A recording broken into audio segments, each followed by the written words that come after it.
Amém, amém, amém, amém. Graças a Deus, graças a Deus. Irmãos, então, relembrando, né? A semana passada a gente começou ali o capítulo 14, foi a nossa retomada do etapa desse ano, e a gente trabalhou agora os irmãos, os missionários saindo de Antioquia e se dirigindo para o sul da Galácia, na província da Galácia, naquela região. No sul da Galácia é onde agora os nossos irmãos chegam, né? A mais ou menos 130 quilômetros de Antioquia, uma viagem longa, a pé, com as bagagens sobre jumentos, cavalos, e, e chegam em Icônio. E é ali que a gente estudou. Essa chegada deles, a pregação, foram numa sinagoga, pregaram maravilhas. Trabalhamos, né, só para relembrar vocês, se vocês puderem olhar aí os registros de vocês, nós trabalhamos ali muito sobre a autoridade, com que autoridade que eles pregavam, né? Lembram disso? Nós batemos muito nessa tecla, né? De autoridade, com qual autoridade que eles pregavam. Fomos lá no texto de Mateus, lá do Sermão do Monte, que Jesus pregava com autoridade, não como os escribas, por isso que as multidões se maravilhavam. Fomos lá em Lucas também, onde Jesus diz: Eis que vos dei a autoridade para pisar serpentes e escorpiões. E a gente foi caminhando e depois a gente viu que se levantou uma grande perseguição. E, e quem é Inajara? Abre teu áudio aí para nós ouvir essa tua voz linda aí, direto da nossa capital federal. Quem é que perseguia? Quem é que perseguia a igreja? Quem é que perseguia os irmãos? Quem é que imprimia aí essa perseguição ferrenha contra a igreja? Eram os judeus? Os judeus, exatamente. Muito bom. Toda perseguição, ela é dos judeus, a partir dos judeus. A ira é dos judeus, a raiva no coração é dos judeus. Eles que são ali os responsáveis, né, para poder cumprir a promessa da perseguição. Então eram eles, né, os judeus, tão importantes para nós, né, aqueles que têm as primícias da palavra, eram eles. Pasmem, né, mas eram eles os responsáveis. Até que a gente trabalha ali, né, que essa palavra ela era confirmada por Deus, essa palavra da graça. E quem concedia a capacidade de fazer sinais, prodígios, era o Senhor. Mas no final, diante de tudo isso, de todos esses sinais, maravilhas, uma palavra poderosa pregada, no fim, os judeus conseguiam, com poder de convencimento, convencer as autoridades, convenciam as mulheres, né? E a gente viu isso no outro texto. E eles acabam fugindo agora. Então agora eles saem, nós saímos agora de Icônio e vamos nos deslocar até a província. Na verdade, não é uma província, a província da Galácia é uma colônia romana chamada Listra.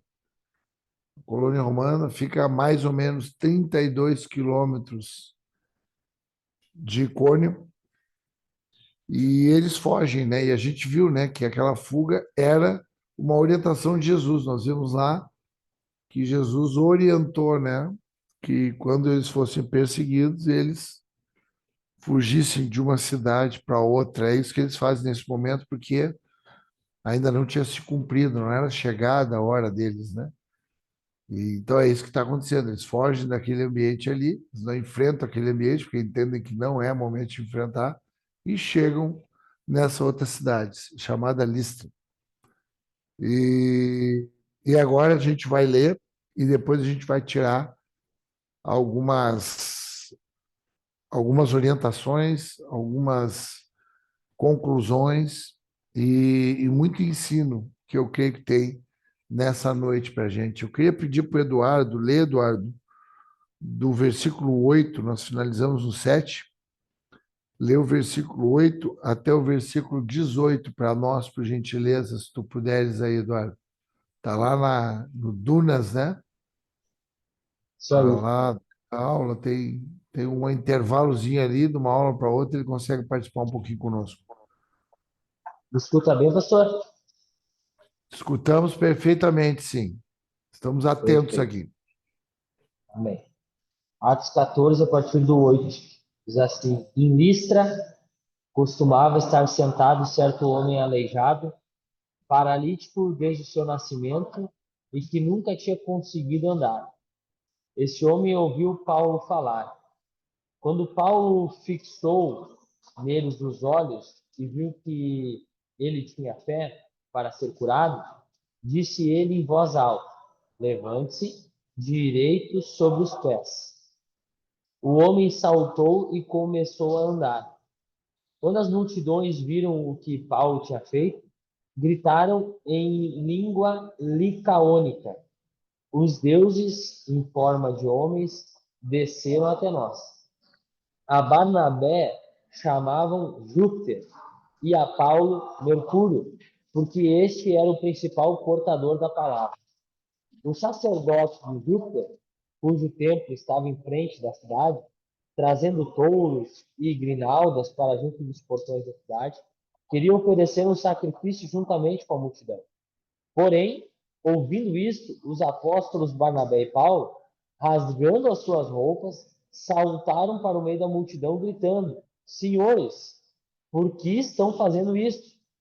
Nós também somos seres humanos como vocês, sujeitos aos mesmos sentimentos, e anunciamos o evangelho a vocês para que se convertam dessas coisas vãs ao Deus vivo, que fez o céu, a terra, o mar e tudo que neles há. Nas gerações passadas, Deus permitiu que todos os povos andassem nos seus próprios caminhos. Contudo, não deixou de dar testemunho de si mesmo, fazendo bem, dando a vocês chuvas do céu e estações frutíferas, enchendo o coração de vocês de fartura e de alegria.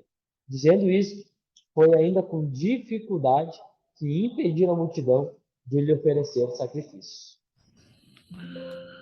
Amém, amém, amém. Obrigado, Eduardo. Glória a Deus. Glória a Deus. Queridos, então, essa cidade, como a gente falou, é uma cidade, uma colônia romana, e é uma colônia que tinha como característica todos os soldados romanos, né? O exército romano era um exército muito poderoso, muito importante, e haviam, quando se aposentavam esses soldados, eles escolhiam algumas cidades específicas que se tornavam uma colônia desses homens reformados do exército.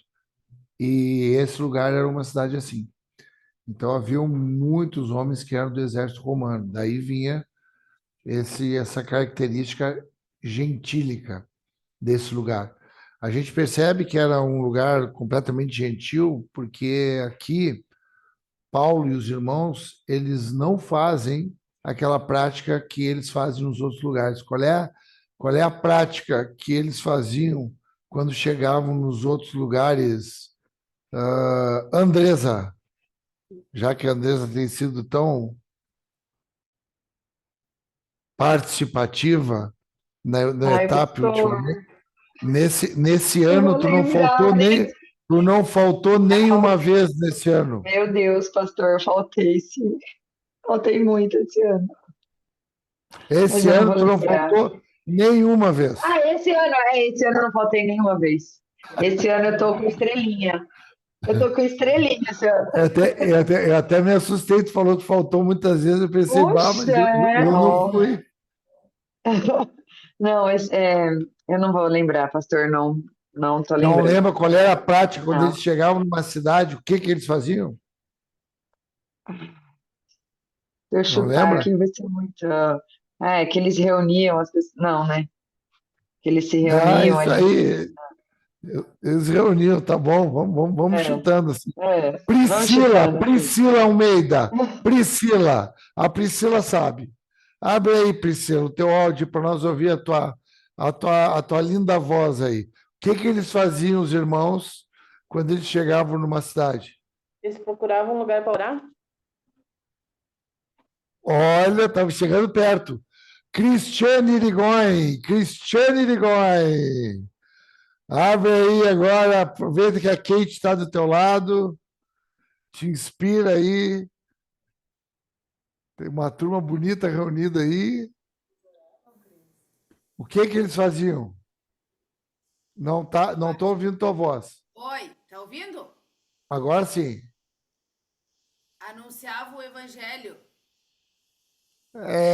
Mais ou menos. Vamos ver. O que eles faziam? Quem é que pode ajudar aí, né? Não pode ter deboche de outras pessoas.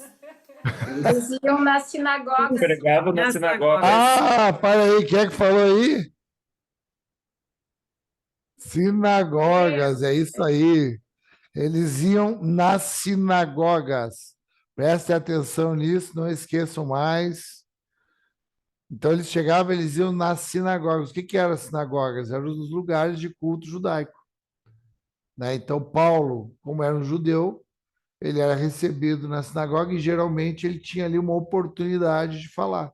E era onde ele começava ali apresentando o Antigo Testamento e, quando chegava no Messias, ele fazia uma ponte, uma transição e apresentava Cristo na vida de Jesus. Amém? Lembram disso?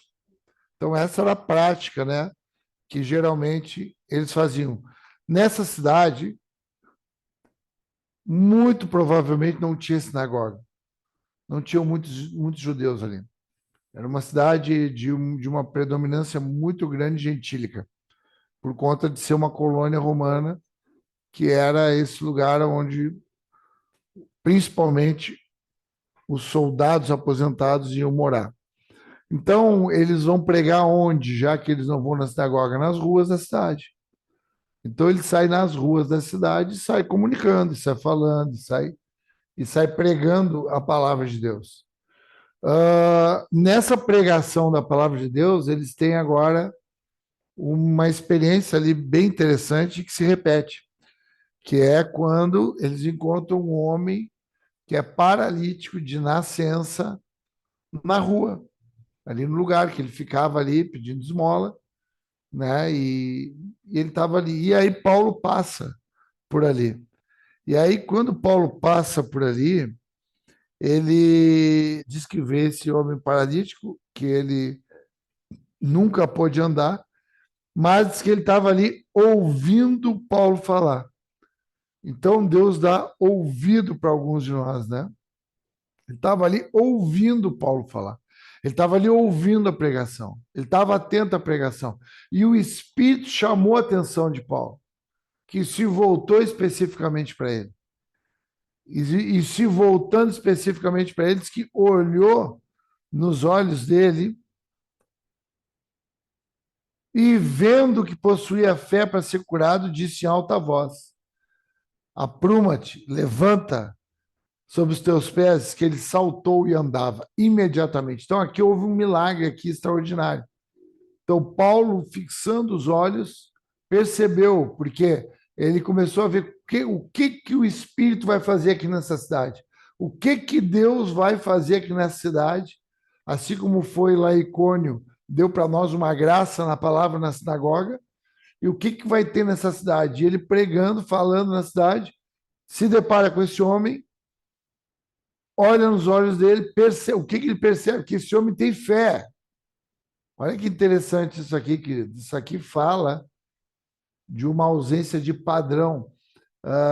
Vocês lembram o que aconteceu, o primeiro milagre, lá em Atos 3, onde Pedro e João estão se dirigindo para o templo para orar, e aí tem um homem coxo, de nascença também, e aonde eles passam ali, e esse homem pede esmola, e Pedro diz, diz que Pedro olha nos olhos dele, e diz que ele diz, eu não tenho prata, eu não tenho ouro, eu não tenho dinheiro, eu não tenho nada dessas coisas que tu está pedindo, mas o que eu tenho eu te dou. Em nome de Jesus Cristo Nazareno, levanta e anda. Pegou ele pela mão, ele saltou e entrou no templo, e a partir dali começou um testemunho e um alvoroço em Jerusalém. Amém? Isso foi em Jerusalém. É importante a gente saber desse movimento, né, dos espíritos. Começou em Jerusalém, porque lembram como é que é? Ser-me-eis minhas testemunhas em Jerusalém, na região da Judéia, nos arredores de Jerusalém, Samaria e até os confins da terra. Nós vimos o milagre ali em Samaria. Uma boa pergunta aqui agora, vamos ver. A Milene lá, que está bem aplicada. Milene, abre o teu áudio aí, por favor.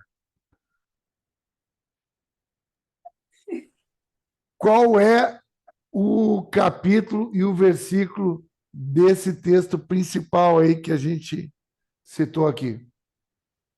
No primeiro capítulo, no versículo 8, pastor. Meu Deus, ela tá demais, hein? Ó, tu precisa te benzer agora aí, porque os teus colegas vão ficar todos com inveja de ti agora. Vai te benzer, guri, agora. Vai ser olho grande para cima de ti agora, viu? Tô brincando. Que bom. Isso aí, Milene. Glória a Deus aí pela dedicação aí. Tomara que outros colegas se inspirem em ti, em nome de Jesus. Então, agora eles estão aqui nos confins da terra. E aí é um milagre, é um sinal do Espírito Santo muito parecido e que também gera um alvoroço. A partir daquele milagre, através da vida de Pedro e de João, houve uma perseguição e um alvoroço no templo. Ali começou toda a movimentação de perseguição. E obviamente, como essa perseguição espiritual, ela continuou até esse movimento aqui. Aqui nós estamos falando da primeira viagem missionária. Amém? É bom você saber também, isso é importante saber. Isso foi nós vamos passar pela segunda, pela terceira, pelas viagens a Roma. Isso aqui é na primeira viagem missionária. Uma outra pergunta. Hoje está vindo bastante pergunta na minha cabeça aqui, hein? Vamos ver. Uma pergunta para o Lucinei. Ô, Lucinei! Abre aí o teu áudio aí, Lucinei. Pode, já que tu está aí junto com a tua senhora, ela também pode responder, tá? Primeira viagem missionária, Paulo e Barnabé. Da onde que eles saem, Lucinei? Qual é a origem dele? Da onde que eles são enviados para começar essa viagem? Que o primeiro lugar que eles vão é no Chipre. Da onde que eles saem? Vamos lá, vou chutar, pastor, porque eu não lembro. Saem Vai lá. de Jerusalém? Não. Então, Simone. Não, São Paulo, Simone. Não é São Paulo. não falou São Paulo. Não, o Lucinei, ele pegou meu chute, pastor. Hã? Antioquia. Opa! Agora sim, hein? Antioquia da Síria. Porque tem a outra Antioquia da Psídia, lembram?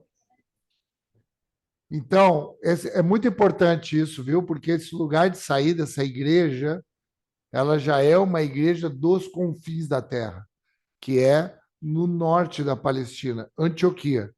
Uma igreja forte, estabelecida, que é a primeira igreja missionária. É muito linda essa igreja aí, né? A gente vai ver muitas histórias depois nessa igreja quando eles retornam. Então, ele sai de Antioquia da Síria. Essa é a origem dessa primeira viagem. Amém? Glória a Deus. Então, eles agora saem dá esse milagre maravilhoso, e o que acontece? Em seguida que acontece isso, diz que as multidões nesse momento, e agora começa um fato que ocorre agora, que ele vai ser muito interessante para a gente aprender. sobre idolatria. Diz que nesse momento aí acontece um alvoroço na cidade e aquele homem ali que é conhecido naquela colônia, nunca tinha andado, de nascença era paralítico e de uma hora para outra, imediatamente, numa palavra, numa ordem ali que Paulo dá, uma autoridade. Então a gente viu autoridade na palavra, né? Lá em Icônio. Agora ele dá uma autoridade, dá uma ordem ali, agora levanta. Agora vamos lá, te apruma, vamos. E aquilo ali entra no coração através da fé. Lá no coxo não tinha fé, não tinha nada envolvido. Aí ele estava ali pedindo dinheiro, pedindo esmola, e daqui a pouco. Aqui não, aqui diz que Paulo olhou e viu fé. Então aqui o meio foi a fé. Então a fé daquele homem ali levantou ele e ele saltou e ele já começou a andar imediatamente. Isso chamou muito a atenção. E aí foi onde o povo todo começou a gritar, começou a louvar a Deus, mas aparece agora a idolatria desse lugar. Porque daí eles começam a dizer que eles eram deuses. E aqui eu quero falar um pouquinho a respeito da religião desse ambiente. Qual era a religião predominante? A religião pagã, grego-romana. Essa religião que ela era Grécia e Roma. Essa era a predominância pagã. E era uma religião a partir do poeta Homero. Isso é bacana tu escrever e aprender isso. Isso é bem bacana, porque essa religião ela era a partir das obras de Homero. As obras de Homero mais conhecidas aí, tu pode anotar aí, é importante, é Ilíada e Odisseia. São duas obras muito conhecidas até hoje. Esse Homero, ele era um poeta cego e que as obras dele tinham muita proeminência. Ele falava muito a partir dele que apareceu a mitologia grega, os deuses gregos, né? E o mais conhecido era Hermes. Hermes não, Zeus. Hermes vem depois. Zeus era o mais conhecido, esse deus mais conhecido, o mais famoso. E essa cidade, ela tinha uma peculiaridade, porque nessa cidade tinha um templo muito grande que era dedicado a Zeus. Então, quem era Zeus? O que era a mitologia? O que eles acreditavam? Que na mitologia, esses deuses, né, eles se tornavam homens, se transfiguravam em homens, vinham para a Terra, faziam esse Zeus, por exemplo, a história é que ele vem para a Terra, ele tem relações sexuais aqui com as mulheres, ele engravida as mulheres e ele volta para o Olimpo. E dessa relação sexual, essa gravidez gera outros deuses, isso é mitologia, né? Que os filhos de Zeus com essas mulheres é Hércules e Teseu. São deuses também que são filhos de Zeus. Então eram deuses que desciam, tomavam forma humana, faziam algumas coisas aqui e depois eles subiam de novo. Então essa era a crença deles, né? E nessa cidade, cada cidade ela tem uma história, né? Então tinha uma lenda nessa cidade que era que esses homens, eles tinham esses deuses que se tornam homens, e nesse caso aqui tinha um outro deus chamado Hermes, um outro deus, o nome dele é Hermes, esse deus, que é o nome grego, né? Esses nomes aqui são todos nomes gregos. Então, esse Hermes, ele desce à terra junto com Zeus, tomam a forma de homens aqui e estão caminhando nessa região da cidade de Listra. E ali ninguém quer acolher eles. E uma família acolhe eles. O nome dessa família é Filemon e Ceia. A família acolhe eles. Por conta de terem acolhido eles, eles acabam sendo recompensados ali, faz uma casa muito grande para eles, que é onde se torna o templo de adoração a Zeus. Então, eles tinham esse templo, né, de adoração. Por isso que eles se movimentaram ali, porque eles... Aí, o que eles falaram ali? Porque Júpiter é o nome romano de Zeus. E Mercúrio é o nome romano de Hermes. E aí eles chamaram Barnabé de Júpiter e Paulo de Mercúrio, que é o Hermes. E aí eu pedi para o meu time aqui, para a minha equipe, pegar uma foto ali, ó. Esse é o Mercúrio, o Hermes. Qual é a característica dele? Aquelas asinhas ali, ó. As asinhas na cabeça e as asinhas nos pés. Porque ele era o mensageiro. Era o que trazia a mensagem. Ele vinha na Terra, trazia a mensagem do Olimpo. Então, as mensagens do Olimpo, ele vinha na Terra, trazia as mensagens e retornava. Então, por isso, por conta daquela mensagem que era pregada ali por Paulo, né? Ele dizia, bah, esse aí é o Hermes, esse é o Mercúrio. E o outro, Barnabé, é o Zeus, é o Júpiter. Quando eles têm essa relação ali, porque eles ficam certos que esses homens aí são deuses que... E aí, quando eles vão adorar eles, e eles querem fazer sacrifícios ali, eles querem ali cultuar da forma deles, né? E aí, quando Barnabé e Paulo ouviram isso, rasgaram suas vestes e saltaram.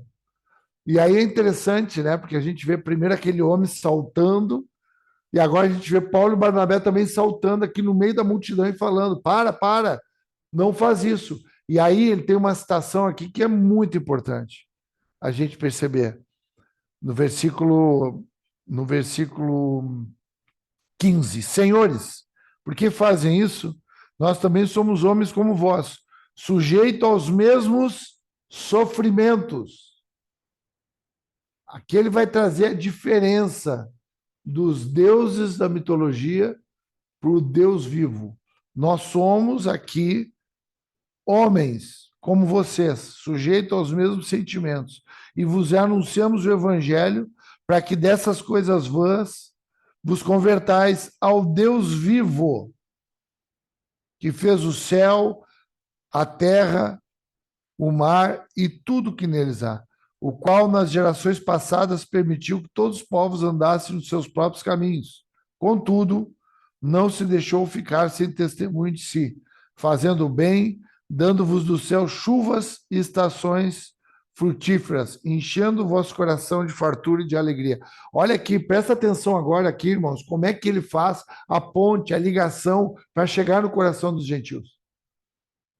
Quando acontece ali aquele ambiente de adoração equivocada, lembra que isso aconteceu também lá com Cornélio, aquele homem, quando o povo sai de Samaria e chega ali em Cesareia, tem um homem lá, um centurião Cornélio, lembram disso ou não? Isso está lá no capítulo 10. A gente pode até voltar aqui rapidinho, está bem pertinho aqui. Ó. Vamos voltar aqui para a gente ver aqui.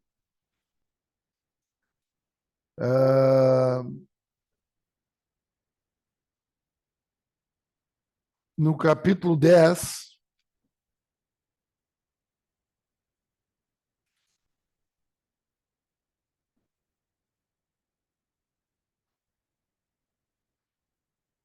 deixa eu ver qual o versículo que está aqui. Quando eles veem aqui, ó, no versículo 25, quando Pedro chega na casa de Cornélio. Aconteceu o quê? Indo Pedro a entrar, lhe saiu Cornélio ao encontro e, prostrando-se aos pés, o adorou.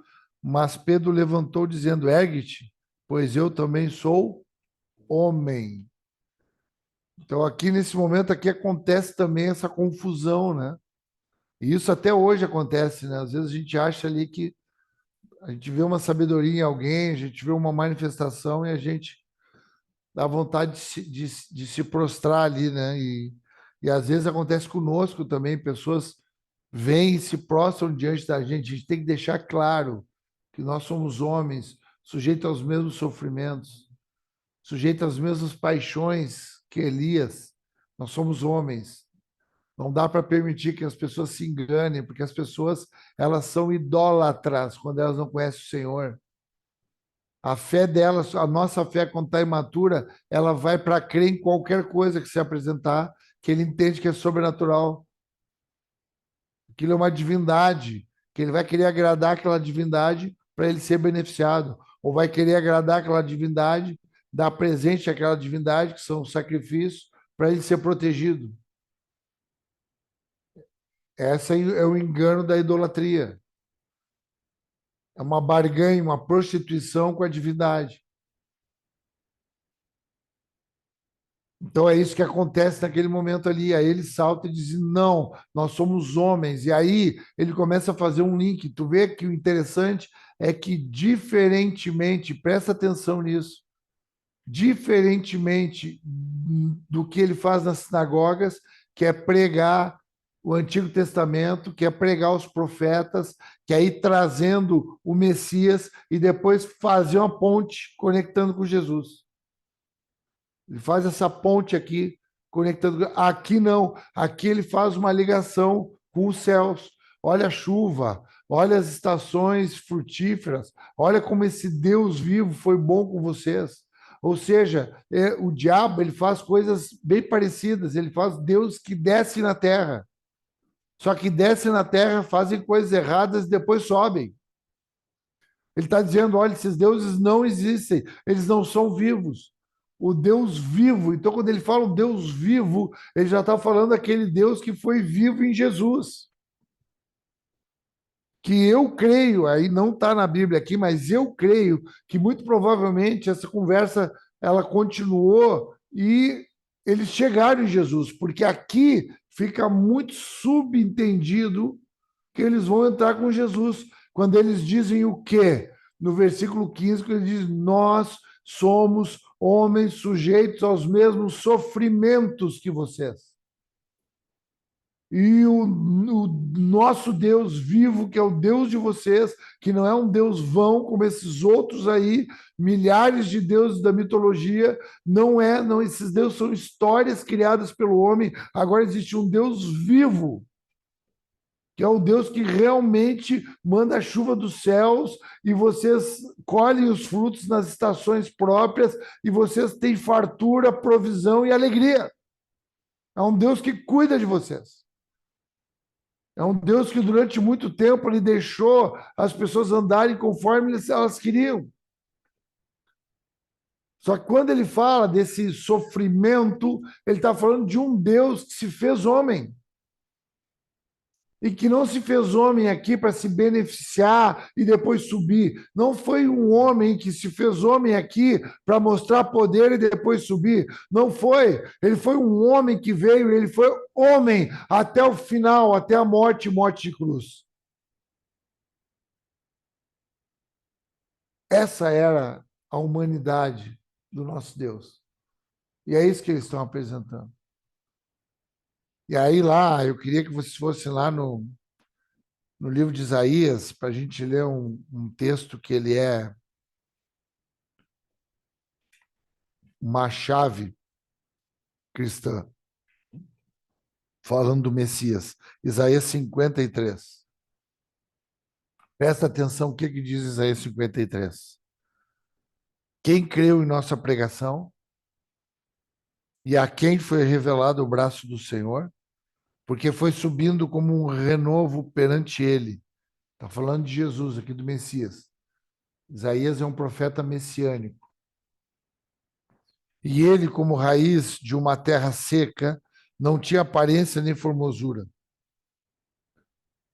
Olhamos-lo, mas nenhuma beleza havia que nos agradasse. Era desprezado e o mais rejeitado entre os homens, homem de dores, e que sabe o que é padecer. E como um de quem os homens escondem o rosto, era desprezado, e dele não fizemos caso. Certamente ele levou sobre si todas as nossas enfermidades e as nossas dores levou sobre si. E nós o reputávamos por aflito, ferido de Deus e oprimido. Mas ele foi traspassado pelas nossas transgressões e moído pelas nossas iniquidades. O castigo que nos traz a paz estava sobre ele, e pelas suas pisaduras fomos sarados. Todos nós andávamos desgarrados como ovelhas, cada um se desviava pelo caminho, mas o Senhor fez cair sobre ele a iniquidade de todos nós. Ele foi oprimido e humilhado, mas não abriu a boca. Como cordeiro foi levado ao matadouro, e como ovelha muda perante os seus tosqueadores, ele não abriu a boca. Então, essa é a figura do nosso Deus. Então, às vezes, pode ver, aqueles deuses ali são deuses que tu vê que tem uma beleza, aquele ali correndo tem ali uma habilidade, o outro tu vai ver que é bonito, o outro é forte. Então, são uma infinidade de deuses que eram pregados, que eram criados a partir das obras de Homero e que se tornou a religião greco-romana. Só que o que Paulo está trazendo é que houve um Deus vivo que veio e se entregou e morreu por todos nós. E esse é o que tinha Deus na vida dele. E esse é o que é a nossa ligação com o céu. O que nos liga com o céu é esse Deus que é Jesus. Esse sim, pode ver que o diabo faz parecido. Esse sim foi um Deus que se fez homem.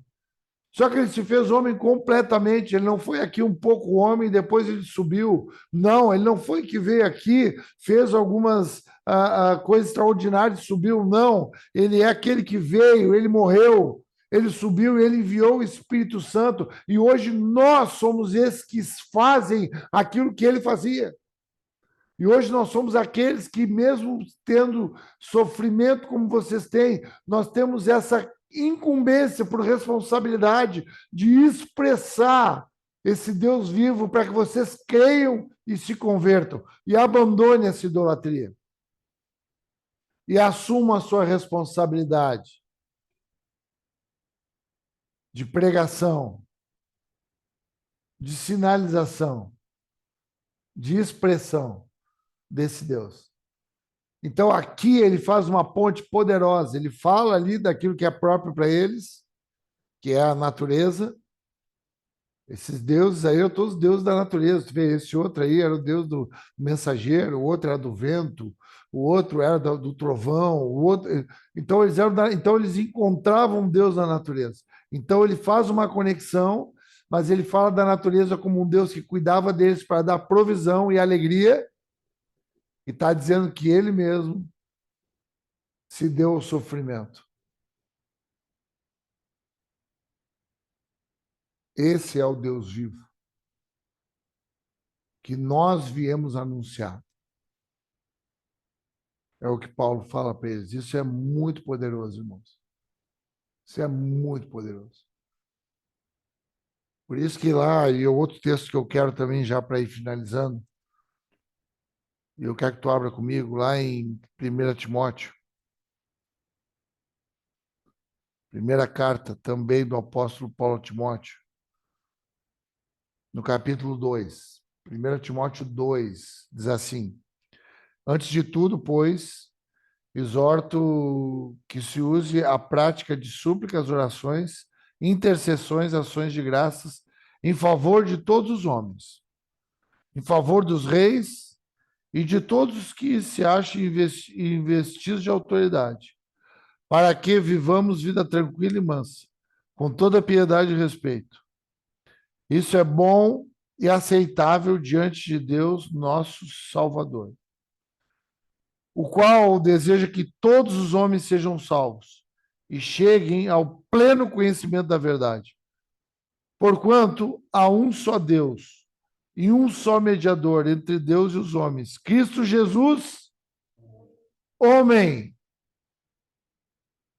O mediador, homem. Completo, homem. Naquela vida, naquela divindade, se fez homem, tendo em figura humana, se humilhou e obedeceu até a morte, e morte e cruz. o qual a si mesmo se deu em resgate por todos. Testemunho que se deve prestar em tempos oportunos. Para isso fui designado pregador e apóstolo, afirmo a verdade e não minto, mestre dos gentios na fé e na verdade. Ele está falando lá para gentios, lá em Listra. Um só mediador, Jesus Cristo, homem. Isso que ele está dizendo, ele está desfazendo essa confusão. Homem, não é vir um Deus, se faz homem e volta, não. O homem que vem, cumpre uma vida aqui, cumpre um propósito, morre, mas ressuscita. Essa é a referência de um Deus que é vivo hoje e que se faz expressar através de nós. Então, aqui foi uma fala, uma maneira, uma ponte que o apóstolo Paulo usou para chegar no coração desses homens.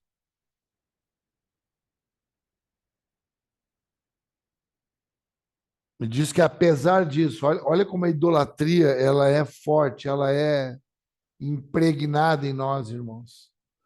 Diz que, apesar disso, apesar dessa narrativa, apesar dessa explanação, diz que era muito difícil fazer com que eles não oferecessem sacrifício. Diz que era muito difícil. Dizendo isso, foi ainda com dificuldade que eles conseguiram impedir as multidões de fazer sacrifício para eles, de oferecer sacrifício ali para eles.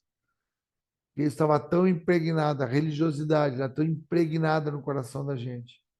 E isso a gente faz dentro da igreja evangélica, irmãos. A gente está idolatrando os pastores, a gente está idolatrando as lideranças, porque a gente não está compreendendo, ainda a gente não está se libertando. E por conta disso, o idólatra ele não vai assumir a sua responsabilidade. A pior coisa para um pastor é criar ídolos na volta dele, porque vai sobrecarregar o trabalho dele. E ele vai acabar sofrendo, ele vai acabar morrendo, ele vai adoecer. Apesar do prazer que ele pode ter humanamente de ter súditos, isso não vai ser suficiente, porque ele não foi feito para ser súditos, ele foi feito para ter filhos. Ele foi feito para gerar discípulos, para trabalhar nessa grande seara. Então, isso está impregnado no ser humano, a idolatria, gostar de ser ídolo. Por isso que a gente leu lá, tu tem que ler de novo aquele Isaías 53, porque a gente quer ser ídolo, a gente quer ser esses deuses aqui, que um voa, sabe? Esses deuses aqui é a figura dos super-heróis, que as crianças gostam. Criança gosta de super-herói. Criança gosta desses deuses que um voa, o outro é o trovão, o outro é o vento forte, o outro... E às vezes a gente está admirando gente assim, que a gente vê dons e vê sobrenaturalidades ali que eles fazem, dons, e aí a gente quer ser que nem eles, a gente quer, e aí a gente está idolatrando. E nisso a gente está indo lá na igreja evangélica ouvir o culto. E se batizou e continua idólatra. Não assumiu ainda o seu desenvolvimento da fé, o aperfeiçoamento do amor, e não assumiu ainda a sua responsabilidade de pregador da palavra, de anunciador das obras de Jesus aqui na terra, com poder, com sinais, com maravilhas, com palavra, com graça, com a sua múltipla forma de expressão. Então, uma grande experiência aqui que a gente teve junto com os irmãos, poder ir junto com eles aqui foi maravilhoso nessa cidade. Essa cidade aqui é muito linda, queridos, porque nessa cidade aqui eles conheceram uma mulher chamada Eunice, que tinha uma filha chamada Lloyd e que tinha um menininho ali chamado Timóteo e que se tornou um grande homem de Deus. É dessa cidade. Quem sabe não foi nessa explanação. Quem sabe não foi dentro desse ambiente de idolatria que nasceu um adorador. Não tem problema o ambiente de idolatria, a gente não tem como conter isso. Viu como é difícil, né? Mas a gente está buscando, não é idólatras, são adoradores. Nós não estamos buscando ídolos, nós estamos buscando o Deus vivo. O Pai do nosso Senhor e Salvador Jesus Cristo, que é por meio dele, por meio dele, que nós chegamos no coração de Deus e que nós estamos aqui agora sujeitos aos mesmos sofrimentos, né? Só que agora com entendimento, né? De sacrifício, de cruz. Amém, queridos? Era isso que eu queria trazer para nós meditarmos, aprendermos, refletirmos. Que lindo! Olha, para mim é maravilhoso poder aprender, poder rever tudo isso, passear por essas aldeias, por essas cidades aí. Graças a Deus.